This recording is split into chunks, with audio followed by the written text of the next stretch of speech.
Bienvenidas, bienvenidos a Elías no tiene quien le escriba. Miguel Quintero, Paula Silva, Germán Pachón, les damos la bienvenida. Somos estudiantes de Sociología de la Universidad Nacional de Colombia y este trabajo fue producto de un seminario sobre la teoría de Norbert Elias y trata sobre la obra de Gabriel García Márquez vista a la luz pues, de la teoría de Elías para poder sacar algún equivalente al concepto de civilización, pero para Latinoamérica y particularmente para Colombia.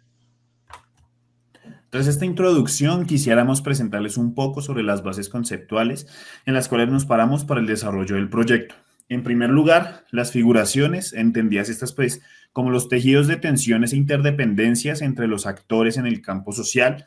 A esto en nuestra propuesta ver los anhelos, las esperanzas, las experiencias y demás conceptos relacionados que nos puedan ayudar a entender la riqueza de los objetos culturales del autor que estamos analizando. Y finalmente, el proceso de individualización como un concepto fuertemente ligado a las figuraciones y entendido como la modelación que hace el conjunto social a los nuevos individuos para que estos puedan incluirse en la red de interdependencias y sean funcionales al conjunto. Seguimos entonces con los objetos culturales, estos vistos como los productos de las figuraciones del autor que estamos pues investigando. En el caso de Elías, él hace alusión a las obras de Erasmo de Rotterdam y de Honoré d'Urfé, puesto que sus objetos culturales, sus libros, son elementos que reflejan el contexto en el que fueron escritas y el contexto de los autores. Finalmente, el tratamiento de civilización y o cultura, no tanto un tratamiento teórico, sino como la propuesta de hallar esos elementos de peculiaridad, de orgullo, los hechos políticos, económicos, sociales, espirituales, entre otros, que nos puedan ayudar a entender la sociedad colombiana, así como Elías los utilizó para entender a las sociedades de Inglaterra, de Francia, de Alemania.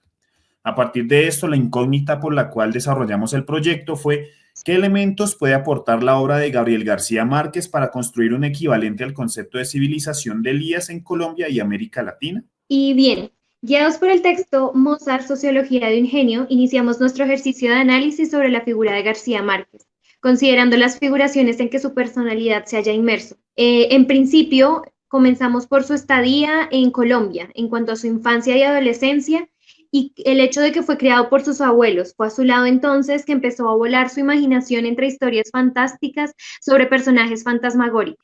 Una figuración que debemos tener en cuenta es aquella que describía un país completamente fragmentado. En Colombia las distancias entre una región y otra eran inmensas. Aún así, él decide partir a Bogotá para estudiar la carrera de Derecho en la Universidad Nacional, pero mientras vive aquí, sucede el Bogotazo. El 9 de abril de 1948 es asesinado Jorge Eliezer Gaitán y la ciudad se suma en una completa violencia. Entonces vuelve a la costa atlántica, deja el derecho y comienza con el periodismo. Pero este ejercicio, en medio de un país que además estaba en una situación política hostil y violenta, lo pone en el ojo del huracán. Bajo amenaza, debe salir exiliado hacia México. Y una vez allí, en México, emprende el proceso de escritura de su más célebre obra, Cien años de soledad, inscrita entonces en la figuración de ese país violento y que deja atrás, y entre carencias económicas de nuevo aparece la figuración de su familia y específicamente la de su esposa Mercedes, que aparece en la escena, ya que asume la responsabilidad de la familia para que él pueda concentrarse en su escritura. Esta obra cambia su vida y es el punto de inflexión en su proceso de individuación. Primero, le ubica dentro del selecto grupo de escritores del boom latinoamericano, que habla además del interés europeo por conocer y entender la realidad latinoamericana, y con eso su obra se convierte en una de las más vendidas, con más de 100 ediciones y 50 millones de ejemplares vendidos, llega a todo el mundo.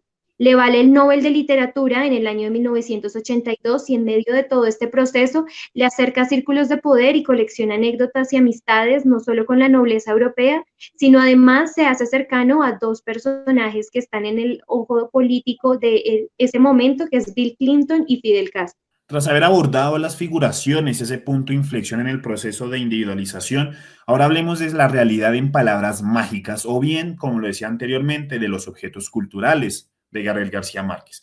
Si nosotros pensamos en El coronel no tiene quien le escriba o en la misma Cien años de soledad, hacemos nosotros alusión a la Astrea de Honoré d'Urfé, en tanto estas son un reflejo de momentos y experiencias de Gabo, no solo de su contexto, sino también de valores del autor. Si pensamos más que nada en Cien años de soledad, vemos que Gabo coloca especial atención a la soledad de un pueblo que está alejado de la modernidad y de los procesos externos.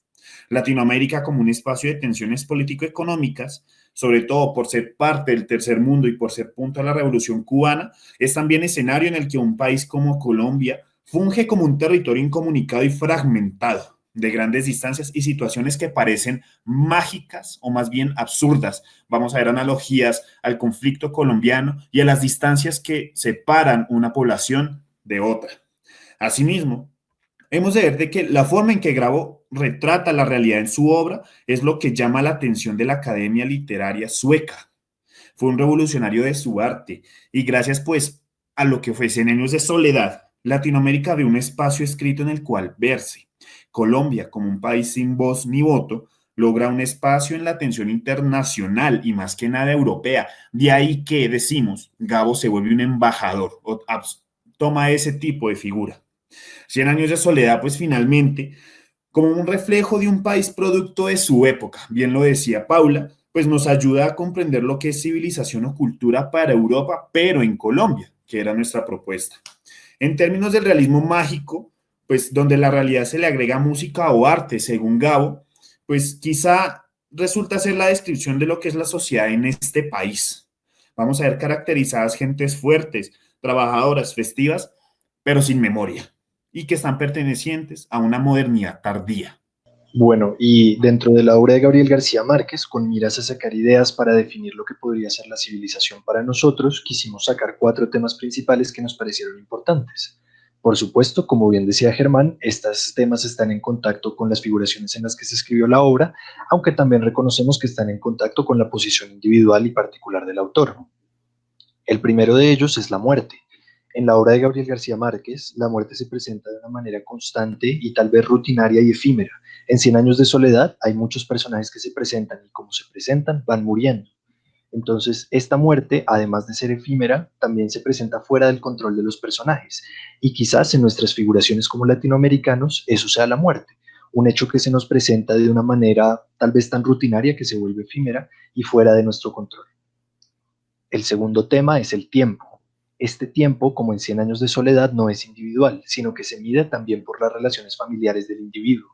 En ese sentido, las identidades no son individuales, sino que siempre están en relación con un agregado social y especialmente con la figuración de la familia. Entonces, este tiempo refleja una identidad que puede ser familiar para toda Latinoamérica o para los individuos en Latinoamérica. Este tiempo también permite conectar elementos irreales con elementos reales a través de objetos mágicos, tal vez herencias de las figuraciones afrocolombianas que se crearon sobre todo en el Caribe y la magia que derivaba de ellas.